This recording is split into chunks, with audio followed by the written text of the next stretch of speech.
Nowadays, there is a lot of discussion on philanthropy and CSR. I'm one of those who was quite startled when I read about the new law where if you have not used your money for CSR activities over a period of time, you could be even you could be penalized and even jailed. And that is how I think there was a lot of TV debate in recent times about can philanthropy be regulated, forced. I'm one of those who strongly believe that philanthropy should be encouraged, philanthropy should be incentivized, philanthropy should be promoted. In fact, I would say philanthropy should be promoted from school days. Now, philanthropy is simply for me somebody who has something more, shares it with somebody who does not have, at least with that somebody who does not have the basic minimum necessities. So to me, philanthropy is simply, we may call it charity, we may call it whatever it is a sharing what you have with those who don't have. Now you can set your own standards in terms of how much you want to share. I mean, that certainly, I think you have the first right on whatever you have earned.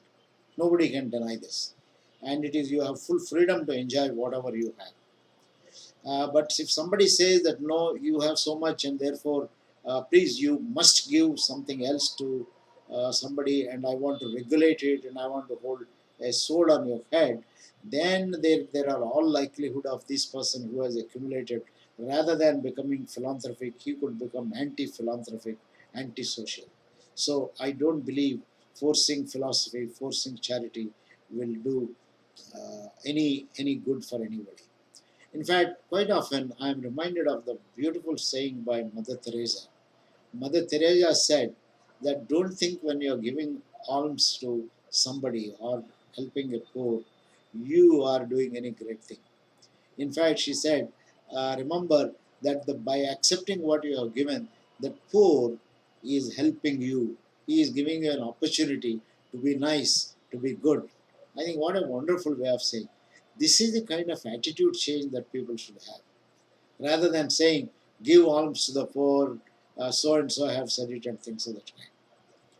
Now, I have, in my experience, I mean, many people who supported, I believe all those people who contribute to a professional body by giving their time and taking no honorarium are people who are philanthropists. Presidents of bodies like NIPM, HRD Network, ISTD, or CII, and many of these people who don't take a single pie when they give lectures, when they hold conferences, when they promote the diploma programs, etc., are being philanthropic. I think you need to recognize this. This is philanthropy.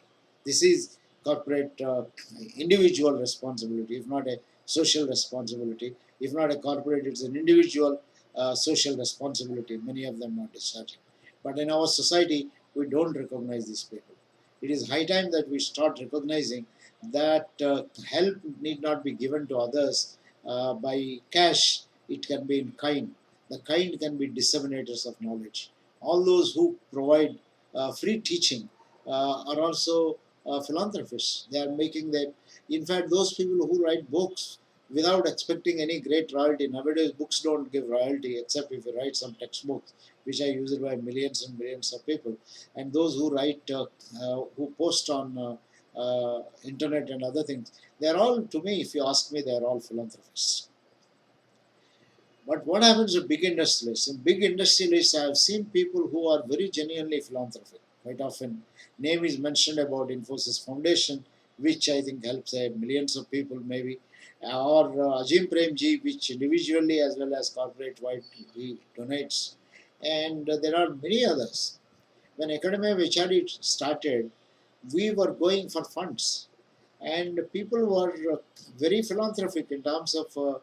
I used to work with one company where I was a consultant, and at the end of my consulting project, I requested him, "Can you become a member?" He said that, what is your membership fee?" I said, 5 lakhs of rupees. He gave a check in the name of the Academy of HRD and became a member in no time. Similarly, I think another company, when I went and I asked them, then they just gave a lakh of rupees. When I went to Steel Authority of India, they said, we'll give you a chair. They gave 15 lakhs of rupees. So this is how this so-called Academy of HRD initial years was built up with a phenomenal amount of philanthropy. This is not to say that we have also not seen the other side of the world. There are some business houses who want to be philanthropic or who pretend to be philanthropic, but they are more interested in publicity. They are more interested in other kind of things. They quite often do a lot of damage, which is very unfortunate. And here I would like to mention an experience we have had with a philanthropist. This philanthropist told us that when he heard that we are starting the Academy of HRD, he came all the way from his city and gave us, you come to my city, I'll give you 15 acres of land. We were all excited. We said, I mean, in Ahmedabad, we tried and tried. We can't even get 1 acre of land. So if this person is giving, and that city is a big city and a good city, so we said we jumped on it and we said, why not? We'll be very happy to go. So we went there. We got him to be on the board of our organization, and Uday Pari, myself, Father Abraham, one Dr. PVR Murthy, Keith D'Souza, we visited that particular place one after the other for almost about 2 to 3 years. Unfortunately, this place was about 30 to 40 kilometers away from the city, and it was located in mountains. And we were visiting and visiting, but we were not getting any papers. So finally, when we asked this man, now please give us the formal, give the formal document giving this land, because it's right now far away from the for the city, 30 to 40 kilometers in the middle of hills and so on. But we will not be able to develop until you at least formally give it up.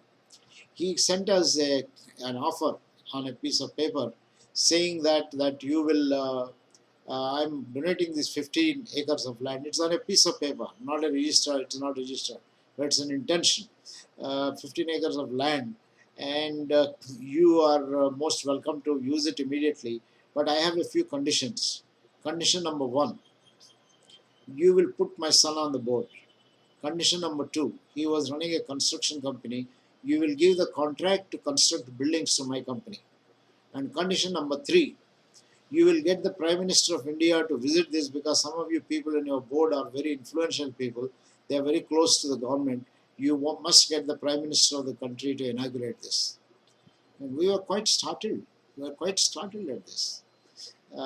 Then we discovered that he wants the PM to come so that the roads will be laid, and then he can, because he has vast amount of land, and then he could use the land, he can plot the particular land and make it available to a whole lot of other kind of people.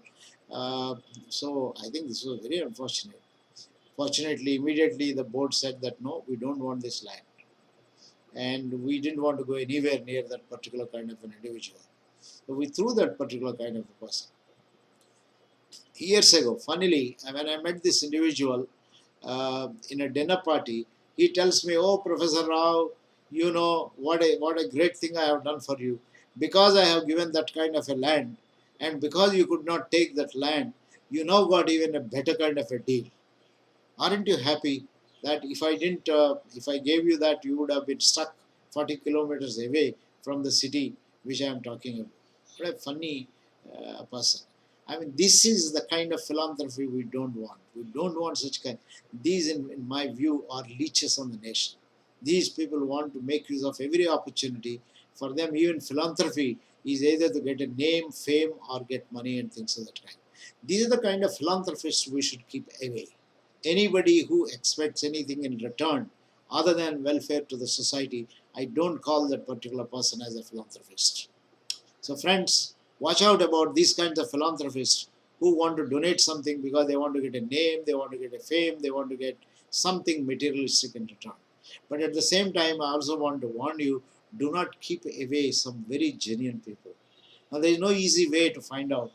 Everyone wants something in return. But what is that return? That return is going to be for you, for your benefit, or for the benefit of a larger society. This is the clinching kind of a thing. So if we can find such philanthropists who are very genuine in terms of donating their time, intellectual capital, anything which is meant for the larger good of the society, I think we should welcome all of them. And unfortunately, our country does not recognize philanthropy in kind, it only recognizes in cash. I think it is high time we should revisit our laws, and we should be able to come up with, we don't need to give any monetary incentives for them, but can we at least recognize these people, award them, and say that, look, you have done a great work. All that good word, they don't look for any great thing, a good word, a piece of paper, a certificate. I think that is what they look for. So all the best, and I hope the more and more of genuine philanthropists in you comes out, and you can become a great contributor to the society.